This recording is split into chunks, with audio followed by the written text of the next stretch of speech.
chloroplast, but I figured that was really cool for like doing photosynthesis.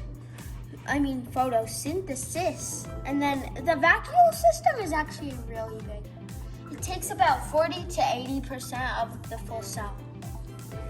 It keeps waste and unuseful stuff, and it even it keeps food and water. The endoplasmic reticulum, it's like, we have the next page, modern body.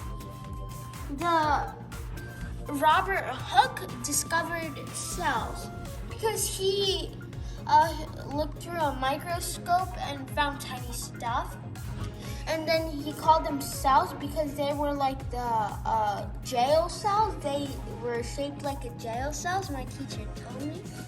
And then Carl Linnaeus is the father of modern taxonomy.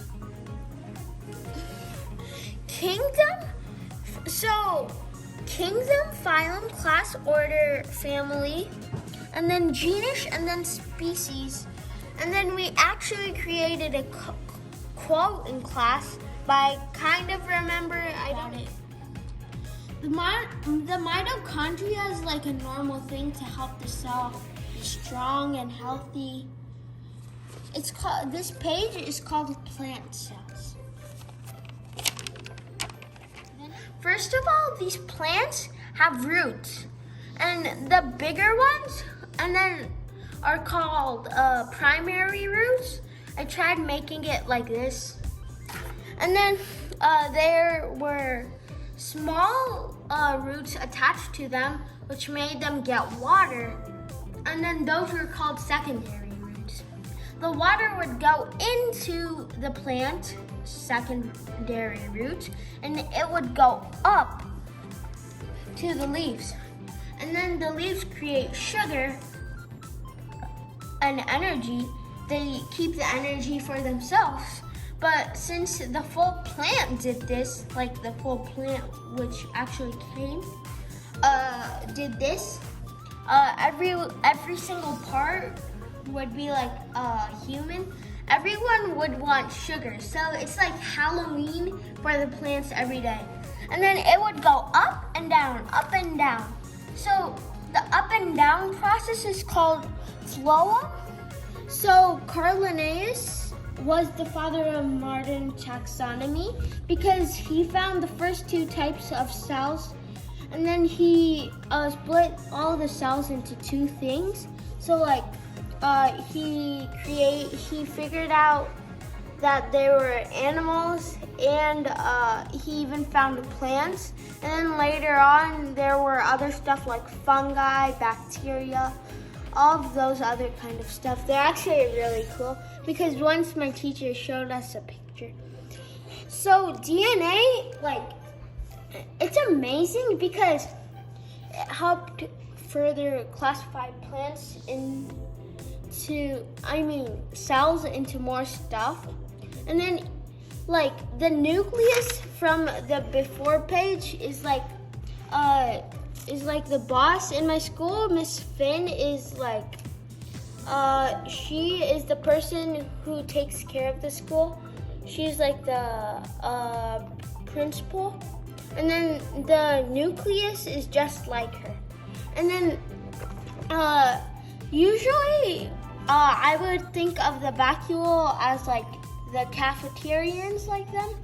And then the endoplasmic reticulum, I don't really know what it is. We could say it's students. And then the mitochondria is like the teacher learned this in high school, and she was like, tell your mom and dad that you're learning the things your teacher learned in high school, Miss Welch, is now teaching you straight in 4th grade. So we learned about bryophytes. Bryophytes are simple plants with roots, like the normal plants I just told you about and other plants. Bryophytes lack the vascular system.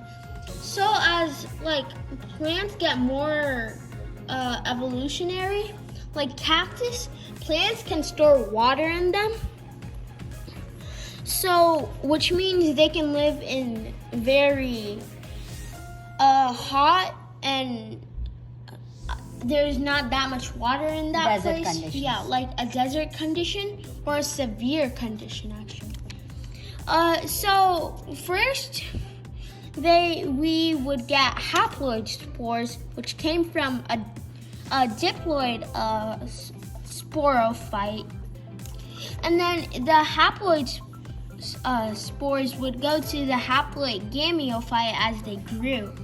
So it would be like a leaf, and then when the haploid gametophyte split into cells, like the cells would look for other females. Leaf organ, I got my leaf from the school's garden, and someone plucked it off, and it was really long. I took 1/4 of it and took it to my class.